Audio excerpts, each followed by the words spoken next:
Es increíble.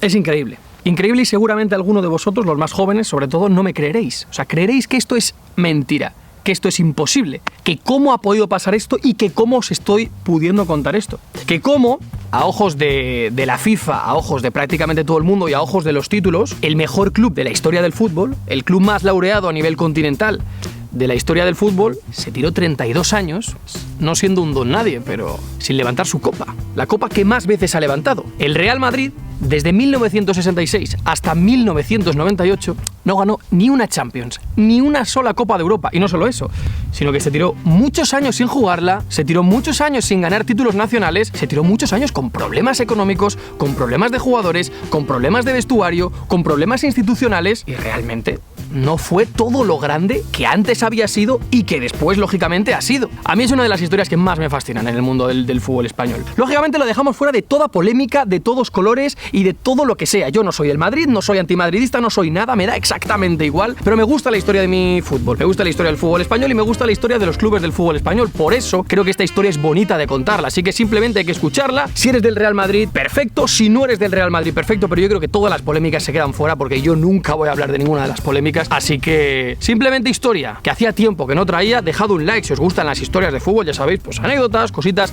que han ido sucediendo a lo largo de los años en el mundo del fútbol. ¿Qué pasó en esos 32 años negros en los que el Real Madrid no levantó ninguna Copa de Europa?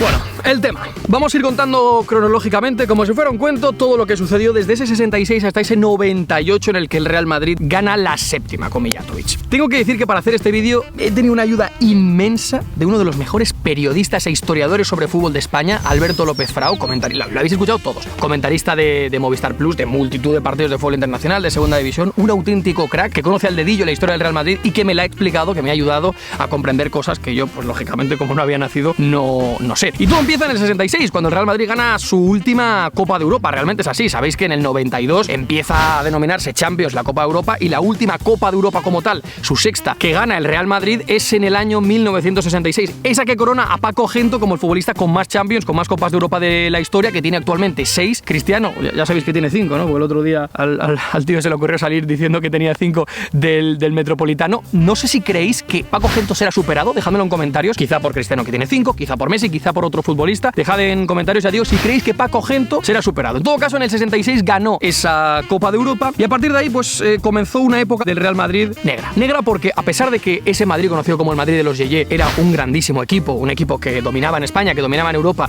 seguía a buen nivel, fue perdiendo poquito a poquito peso, fue perdiendo nivel, fue perdiendo la potencia que tenía en esos primeros años en Europa, en favor de otros equipos, de otras dinastías históricas que se fueron alzando con la Copa de Europa, año sí, año también. Y aquí es cuando entramos en los 70. La época clave. La época, seguramente la década más negra del Real Madrid en Europa. Una década, desde 1970 hasta 1979, en la que el Real Madrid solo llegó a una final. Solo llegó a una final. La de la Recopa de 1970-1971. Una Recopa que el Real Madrid, por muchas que haya jugado, no ha conseguido jamás. Y eso os lo comenté en un vídeo que os dejé por aquí, en la que hablo por supuesto, del gran Real Zaragoza, del Barcelona, del Valencia, equipos que sí que han levantado recopas, pero no lo hizo el Real Madrid, que en esa época de los años 70 vio como por dos principales motivos perdía todo su poder y no era capaz en ningún caso, en ninguna de las competiciones que participó en Europa, de superar a sus rivales. El primero, económicamente el club estaba hecho un desastre. Fue la época de mayor esplendor quizá de Santiago Bernabéu en la presidencia, pero también la época en la que se marchó, con lo cual Real Madrid tuvo que lidiar con problemas económicos que no le permitían competir a ese nivel con el resto de clubes. Y precisamente por el resto de clubes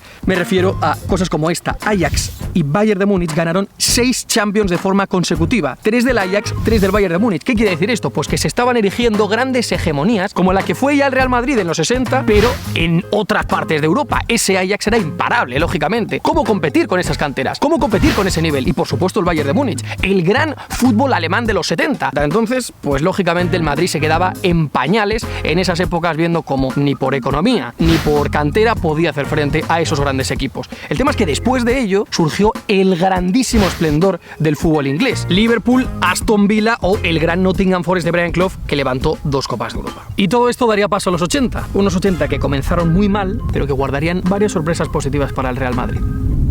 La quinta del buitre. Pues los 80.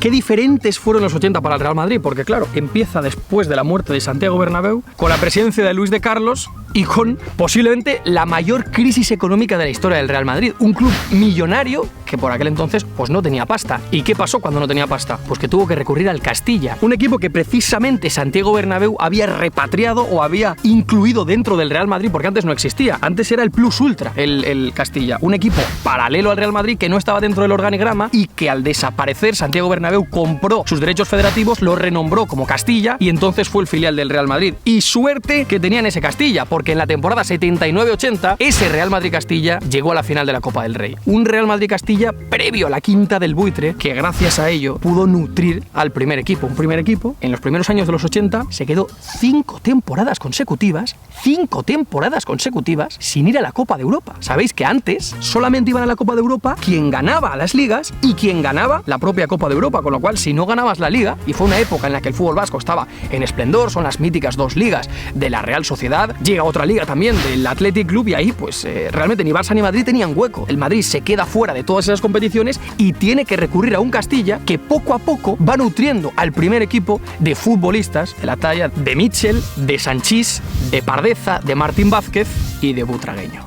La Quinta del Buitre, una época en la que el Real Madrid bebe de la cantera, pero ¿qué cantera? ¿Qué futbolistas salieron del Castilla y qué futbolistas españoles, sobre todo, se mezclaron con la calidad que ya tenía de por sí ese Real Madrid que poco a poco se había ido reestructurando y que le permitió ya sí competir en Europa? Y es que ese Real Madrid no es que no compitiera en Europa, sino que no era un grande. Solamente había disputado una final, solo una, en esos 32 años de sequía, solo hay una final que es justo antes del inicio de la Quinta del Buitre. En la temporada 1980-1981 se enfrenta al Liverpool, pero ahí sí que era muy poderoso, como os he dicho anteriormente. El Real Madrid pierde esa final y no es hasta que llega esa Quinta del Buitre cuando realmente tiene elementos y mimbres para competir en Europa. ¿Y de qué manera lo hace? Pues levantando títulos. Levantando esos títulos que desde los 60 se le habían resistido y que por fin el Real Madrid puede volver a ser grande en Europa. Y es que a pesar de no clasificarse a la Copa de Europa, existía otra competición, la actual Europa League, la Copa de la UEFA, una competición que el Real Madrid levantó 2 veces consecutivas, en la temporada 84-85 y en la temporada 85-86. Una UEFA que era de nivel Champions, lógicamente. Si los grandes equipos, solamente los campeones, iban a la Copa de Europa, los segundos y los terceros, que tenían también un nivelazo, iban a la Copa de la UEFA. Entonces nos encontramos en una Copa de la UEFA con un montón de equipos, un montón de nivelazo y un montón de victorias del Real Madrid, que se tiró 3 añazos sin perder una sola eliminatoria europea, levantando esas 2 copas de la UEFA y no reinando en Europa, porque realmente no llegaba a la Copa de Europa, pero sí siendo un equipo que daba miedo de cara a cuando compitiera en la Copa de Europa. El problema es que esa Quinta del Buitre, que lo mereció, jamás llegó a levantar una Copa de Europa. Primero fue en su primera semifinal, en la 86-87 contra el Bayern, donde cayó, después en la segunda, en la 87-88 contra el PSV, y después en la tercera, en la 88-89 contra el Milan. Es decir, el Madrid de la Quinta jugó 3 semifinales consecutivas, era un equipo muy competitivo, venía de ganar las 2 UEFAs, 3 semifinales consecutivas, pero no llegó a ninguna final. En la primera el Bayern, pues todavía se los comió porque era un equipo que acababa de aterrizar prácticamente en la Copa de Europa, y en la segunda contra el PSV se recuerda como una de las noches más negras en la historia del Real Madrid, porque el portero del PSV hizo el partido de su vida y apeó al Madrid, que después en la siguiente semifinal se encontraría con el Milan de Saki, que fue otro rollo y les barrió. Una desgracia para muchos aficionados madridistas que se habían aficionado a esa Quinta del Buitre, que llenaba el Santiago Bernabéu jugando contra el Castilla y que no se pudo llevar una Copa de Europa, porque llegó la década de los 90 y llegó la gran sequía del Real Madrid. Desde el 90 hasta el 93, desde diciembre del 90 hasta el 93, el Real Madrid no gana ni un solo título, ningún título, ni español, ni europeo, nada. Cae en Europa, se encuentra momentos durísimos, eliminaciones durísimas en Europa, en Copa de la UEFA, en Recopa, y tiene que reedificarse, perdiendo ligas, la mítica época de las 2 ligas de Tenerife, fichando a gente como Valdano y Redondo, precisamente, de ese Tenerife, y comenzar a reconstruir un Madrid que pudiera volver a Europa, que pudiera ganar ligas y que pudiera sentar las bases de esos fichajes, como Mijatovic, como Roberto Carlos, la entrada al equipo de Raúl y futbolistas que después, en el 98, después de esa crisis de resultados, después de esa crisis económica, después de esa crisis realmente de futbolistas, en el 98, y sin ser favoritos, Mijatovic pudo marcarle ese gol a la Juventus, y 32 años después, muchísimas generaciones que creían que pues era una cosa del pasado que el Real Madrid reinara en Europa, vieron a su equipo por primera vez levantar la actual Champions League. Y después de eso, pues todos lo sabéis. 2 años después llegó la octava, 2 años después llegó la novena, y aunque sí que hubo mucho tiempo entre la novena y la décima, el Real Madrid era ya un grande de Europa, ganaba muchos títulos, y aunque hubo mucho tiempo de distancia entre la novena y la décima, después han llegado varias Copas de Europa más que ratifican que el Real Madrid es el gran equipo, el gran club a nivel de Copa de Europa. No sé si conocíais la historia, no sé si sabíais todos estos matices. Ya digo que fuera de toda polémica, si esto es una historia, esto es una realidad que ha sucedido, a mí me gusta conocer la historia y darla a conocer. Entonces pido que de verdad me comentéis qué opináis, si lo vivisteis, cómo lo vivisteis, si creéis que podía haber ganado el Madrid más copas, que las merecía, que no. Dejádmelo en comentarios y por supuesto dejad un like si queréis más tipos de historias. Os invito de hecho a que me digáis en comentarios qué historias os gustan del mundo del fútbol y las contaremos para que todo el mundo, jóvenes y mayores, sepan qué hay. ¿Y qué hay en el canal? No sé cómo decirlo, no sé cómo explicarlo porque nunca me iba a imaginar que fuéramos a este partido. Di tú la ciudad y yo digo el partido. Roma. Lazio, Roma.